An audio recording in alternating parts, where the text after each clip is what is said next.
जय माता दी। आजकल के बच्चों की विवाह शादी की बड़ी समस्या हो रही है।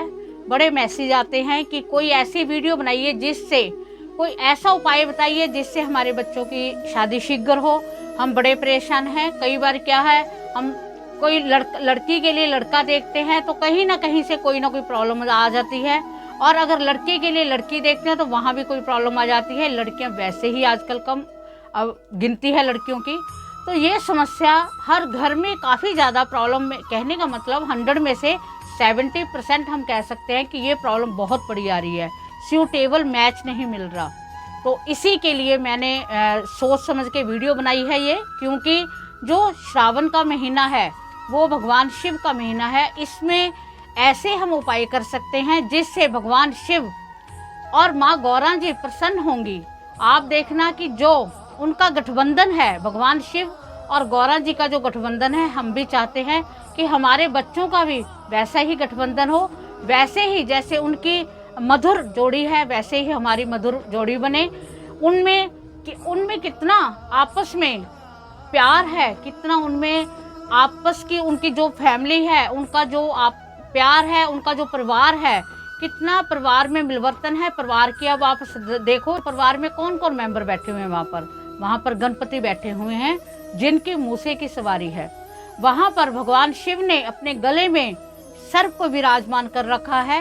कार्तिक जी हैं जिनकी मयूर की सवारी है, और माँ गौरी हैं और नंदी जी हैं। तो आप देखो जो इनके सवारी हैं, क्या इनमें कोई मेल है? आपको पता है कि मयूर सर्प का दुश्मन है। वो अगर मोर को सांप दिख जाए तो वो साथ के साथ उसको खाने के लिए तत्पर हो जाता है।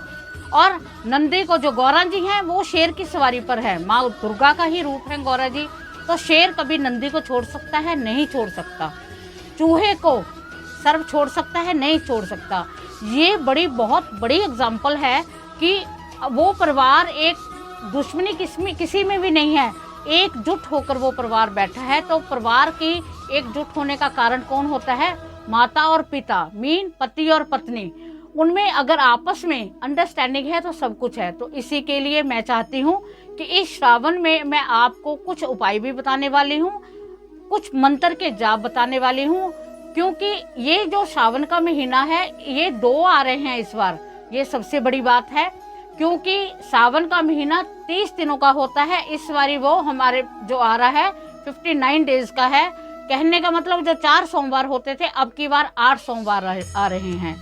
तो हमने अपनी मनोकामना, जो भी हमारी मनोकामना है स्पेशली फॉर मैरिज के लिए, वो हमने अपनी जरूर शीघ्र पूरी करनी है। तब आपने क्या करना है, आपको मैं छोटे छोटे से उपाय बताना चाहूँगी। वो उपाय आप करते रहें और आप देखना आपका भाग्य खुल जाएगा। आपके जो संजोग बंधे हुए हैं वो संजोग खुल जाएंगे।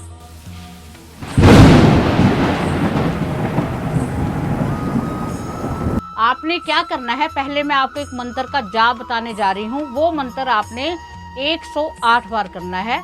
उस मंत्र को करने से पहले उसकी जो विधि है वो मैं आपको बताना चाहूँगी कि संडे को आपने, रविवार को रात को आपने, जब सोने से पहले जब आप पूजा पाठ करते हो तो आपने हाथ में जल लेकर संकल्प करना है कि हे भगवान शिव, हे माँ गौरा जी, मैं आपका विवाह करने हेतु मेरा नाम ये है। संकल्प की मैंने पहले वीडियो बनाई है।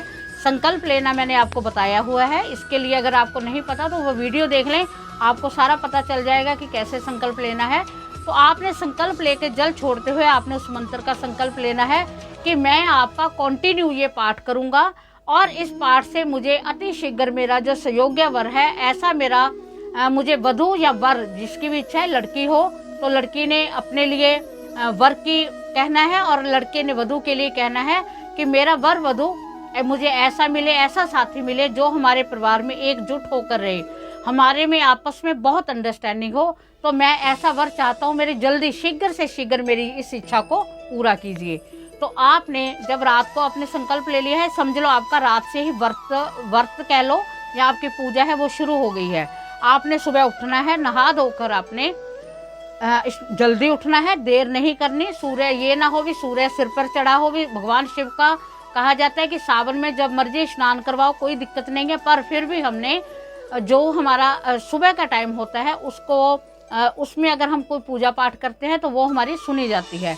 तो आपने सुबह जल्दी उठकर आपने भगवान शिव के मंदिर में जाना है, वहाँ आपने शिवलिंग को स्नान करवाना है। उसके बाद आपने मौली साथ में लेके जानी है, जिसे हम कलावा कह देते हैं, वो साथ में लेके जानी है। भगवान शिव और गौरा जी को आपने दोनों को कलावे से लपेटना है 7 बार। 7 बार उनको लपेटकर माँ भगवान शिव को त्रिपुंड लगाना है और माँ गौरा जी को सिंदूर का टीका लगाकर उनको भगवान शिवलिंग पर कभी भी सिंदूर नहीं चढ़ता। इससे भगवान शिव क्रोधित हो जाते हैं। और माँ पर कभी वाइट चंदन नहीं लगाया जाता, इससे माँ क्रोधित हो जाती हैं। तो माँ पर आपने सिंदूर का तिलक लगाना है और आपने चुनरी लेके जानी है माँ के लिए, उनके ऊपर चुनरी देनी है। साथ में उनके लिए कोई 4 या 5 चीज़ें, सुहाग की चीज़ें, जैसे मेहंदी होगी, और उसके साथ आपने जो सिंदूर है चढ़ाते हुए मेहंदी की कीप चढ़ा दो, आप चूड़ियाँ चढ़ा दो। इससे क्या है कि माँ को अपना श्रृंगार चढ़ गया, तो जैसे आपने श्रृंगारित किया है वैसे ही आपके जीवन में खुशियाँ आने वाली हैं। तो इस प्रकार करते हुए आपने साथ में एक जो है मंत्र बोलना है, ओम नमः शिवाय का तो आपने जाप करना ही करना है। जो मंत्र आप रूटीन में बोलोगे वो मंत्र मैं आपको आगे बताती हूँ। जो आप रूटीन में बोलोगे वो मंत्र कम से कम 7 बार आपने वही करना है और बैठकर भगवान शिवलिंग की ओर देखते हुए आपने प्रार्थना करनी है। साथ में आपने देसी घी का दीपक लेके जाना है। दीपक को आपने वहाँ पर जगाकर और अपनी प्रार्थना कहनी है और आपने घर आ जाना है। कोई ना कोई भोग भी साथ में लेके जाना है। वैसे आपने मंडे को स्पेशली श्रावण के 8 सोमवार हैं, 8 सोमवारों को आपने खीर बनानी है। इस बात का आपने ध्यान रखना है और खीर का भोग लगा के आना है। जब आपने घर आ जाओगे, आप घर आकर आपने अपना जो पाठ है वो मंत्र आप नोट कर लीजिए, कॉपी पेन ले लीजिए। आपने वो मंत्र है, ओम सृष्टिकर्ता मम विवाह कुरु कुरु स्वाहा। दोबारा नोट कीजिए, ओम सृष्टिकर्ता मम विवाह कुरु कुरु स्वाहा। इस मंत्र का आपने 108 बार जाप करना है। आपने जाप करने के बाद में भोग आपने वहां लगा दिया। यहाँ भी आप अपने घर में कर सकते हो। अगर आप मंदिर में बैठने के लिए आपके पास समय है तो आप मंदिर में बैठकर भी ये पाठ कर सकते हो। पाठ करके आपने प्रार्थना अवश्य करनी है। आपकी प्रार्थना में ही दम है। अगर आप प्रार्थना अच्छे से करोगे तो आपकी प्रार्थना सफल होगी। ये हो ही नहीं सकता कि आपकी प्रार्थना सफल ना हो। तो आपने उसके बाद में घर आ जाना है। जैसे सावन के सोमवार हम रखते हैं वैसे ही आपने व्रत रखना है, अगर हो सके तो। अगर आप व्रत रखने में सक्षम नहीं हो तो कोई बात नहीं, आपने उस दिन कोई भी नॉन वेज नहीं खाना है। परहेज करें, अगर लहसुन प्याज भी आप ना खाएं, तामसिक भोजन ना खाएं तो बहुत अच्छी बात है। और माथे पे आपने भी अपने तिलक लगाना है। अगर लड़कियां हैं तो वो सिंदूर का तिलक लगाएं और अगर लड़के हैं तो वो चंदन का तिलक लगाएं। तो इससे आपकी मनोकामना अति शीघ्र पूरी होगी। और ये आपने मंत्र जब शुरू कर लिया सोमवार को, तब आपने इसे खंडित नहीं करना है, आपने कंटिन्यू करना है डेली। आप देखना, आपकी ये 2 महीने का श्रावण का महीना है, आपकी कहीं ना कहीं इस महीने में ही बात बननी शुरू हो जाएगी। आपको सूटेबल मैच मिलेगा। ये मेरे को यकीन है और मेरी इस बात की गारंटी है, पर आपकी श्रद्धा होनी चाहिए इसमें। जो मैं दूसरा बता रही हूँ, इस बार 4 तारीख को गौरी मंगला व्रत आ रहा है, वो व्रत जरूर रखना है। इसकी मैंने वीडियो भी डाल दी है, प्रोसेसिंग में है, वो वीडियो आपके पास पहुँच जाएगी। तो उस मंगला गौरी के व्रत रखने से आपके जो संयोग हैं, वो बंधे हुए संयोग हैं, वो खुल जाएंगे। ये उपाय आपने जरूर ही करना है।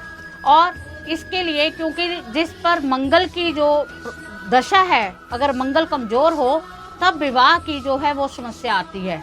तो आपने इसके लिए बरसात का पानी इकट्ठा करना है, उसे कंच के जार में डालना है। हो सके तो 5 लीटर पानी आप कंच के जार में डालकर रखिए। और आपने जब स्नान करना है तब आपने थोड़ा सा जल पहले बरसात का डालना है, फिर आपने जो जल दूसरा डालकर आपने स्नान करना है। इससे आपकी नेगेटिविटी खत्म होगी, आपका मंगल मजबूत होगा। और सेकेंडली आपने डेली आचमन करना है उसी जल का थोड़ा सा। ये ऐसे छोटे छोटे उपाय आप करके देखिए। आप देखना, आपकी जो भी ये परेशानी है, विवाह संबंधी कोई भी परेशानी है, वो धीरे धीरे खत्म हो जाएगी। और इसके साथ ये आपका हो गया। एक उपाय करना है आपने थर्सडे को, सावन के महीने में ही जो बृहस्पतिवार आएगा उसको आपने उपाय करना है। और मैंने आपको बताया कि आपके 8 सोमवार हैं, तो ये 8 ही आपके बृहस्पतिवार हो गए। आपने बृहस्पतिवार को केले की जड़ में आपने जल चढ़ाना है, थोड़ा सी हल्दी डालकर, और साथ में आपने वहाँ पर घी का दीपक जगाना है बृहस्पतिवार को, और उसके साथ आपने हल्दी का ही उनको तिलक लगाना है। और भगवान विष्णु से आपने प्रार्थना करनी है, थोड़ी सी मोली चढ़ाकर वहाँ पर, कि हे विष्णु भगवान, माँ लक्ष्मी, आप जैसे आपकी जोड़ी है वैसे ही मैं चाहता हूँ या चाहती हूँ हमारी वैसे ही जोड़ी बने। तो ऐसी प्रार्थना करते हुए आपने वहाँ से आ जाना है। उनको थोड़ी सी आपने चने की दाल लेके जानी है, वो वहाँ पर चढ़ा देनी है। आप देखना, उधर आपने सावन में भगवान शिव और गौरा जी का किया, जो कि एक अद्भुत उनका प्रारूप है। और इधर आपने थर्सडे को भगवान विष्णु जी का किया, वो भी भगवान विष्णु और माँ लक्ष्मी जी अपने आप में एक अद्भुत जोड़ी है उनकी। इस प्रकार करने से आपकी ये समस्या बिल्कुल 101% आपकी खत्म होगी।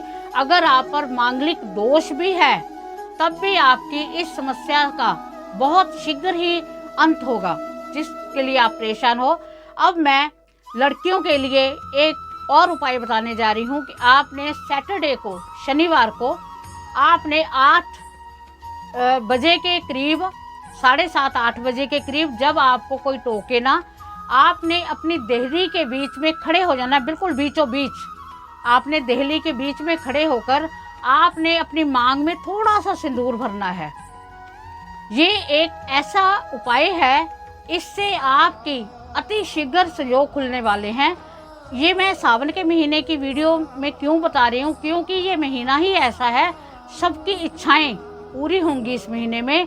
भगवान शिव सबको आशीर्वाद देंगे। आपको नहीं पता, 44 सर्व सर्वार्थ सिद्धि योग है इस महीनों में, दोनों में।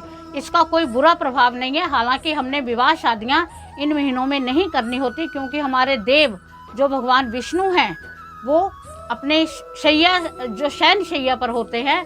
पर हम ऐसे कि हमारे संजोग खुले, हमने जो भी अपने जो विवाह संबंधी कार्य है, कम से कम हमें पता तो चले कि हम किससे हमारी शादी होनी है, हमारे दिमाग की ये टेंशन तो खत्म हो। तो इस प्रकार से आप ये छोटे छोटे उपाय कीजिए। और आपको सावन के महीने की कथा, आपको डेली की डेली आपने कथा सुननी है, जो कि मैं अब वीडियो डाल रही हूँ कथा की। और उसका महात्म, सावन के महीने में महात्म सुनने मात्र से, आप जब कथा सुनोगे तो आप कहोगे क्या सुनने मात्र से ये समस्या होती है। जब ये सारा गोल्डन आपके पास पीरियड, समझ लो आपके पास एक गोल्डन पीरियड है, अगर आपने सभी चीज़ें को एकदम इकट्ठा कर लिया तो आप पर कृपा क्यों नहीं होगी। भगवान शिव साक्षात आपको आशीर्वाद देने के लिए बैठे हैं, माँ गौरा जी आपको आशीर्वाद देने के लिए बैठी हैं। तो आप उस महात्म को, उस कथा को सुनना है। और ये 30 दिन की तो कथा है, जो पहले 30 दिन का सावन है, जो दूसरा 30 दिन, मतलब मैंने आपको बताया कि ये 2 महीने का है, दूसरे में जो दूसरा महीना होता है उसकी भी कथा आपके साथ आएगी। आपने ये पूरे के पूरे दिन, 8 के 8 सोमवार और पूरे के पूरे दिन आपने दूसरी कथा सुननी है। 60 दिन आपकी लगातार कंटिन्यू कथा चलेगी। उसके सुनने मात्रों से आपके कष्टों का अंत होगा। आपने भगवान शिव और गौरा जी को खीर का भोग अवश्य लगाना है। और खीर ऐसे बनानी है, जब हम, जैसे हम किसी कोई रिलेटिव आते हैं, हमारे बहुत खास आते हैं, पूरे प्यार से केसर वगैरह डाल के, पूरे दूध वगैरह अच्छी तरह डाल के, ये नहीं आपने फॉर्मेलिटी की थोड़ी सी खीर वैसे बनाई और हो गया, नहीं, ऐसे नहीं करना। हमने भगवान शिव का जो उनका महीना है उनका स्वागत करना है। अगर हम स्वागत करेंगे तो वो हम पर कितना अपना आशीर्वाद देंगे हमें मालूम भी नहीं है। तो उम्मीद है कि आपको वीडियो पसंद आई होगी। और मंगला गौरी व्रत की वीडियो प्रोसेसिंग में है, वो आपको मिल जाएगी। उसकी वीडियो आप फुल देखना कि कैसे कैसे आपने व्रत रखना है, कैसे आपको उसका फल मिलेगा, शुभ फल मिलने वाला है। तो इसी के साथ अगर आपको वीडियो अच्छी लगी हो तो चैनल को सब्सक्राइब करो, क्योंकि हमारा मोटिव होता है कि आपकी समस्याओं का जल्दी से जल्दी, शीघ्र से शीघ्र अंत हो। इसी के साथ जय माता दी, ओम नमः शिवाय।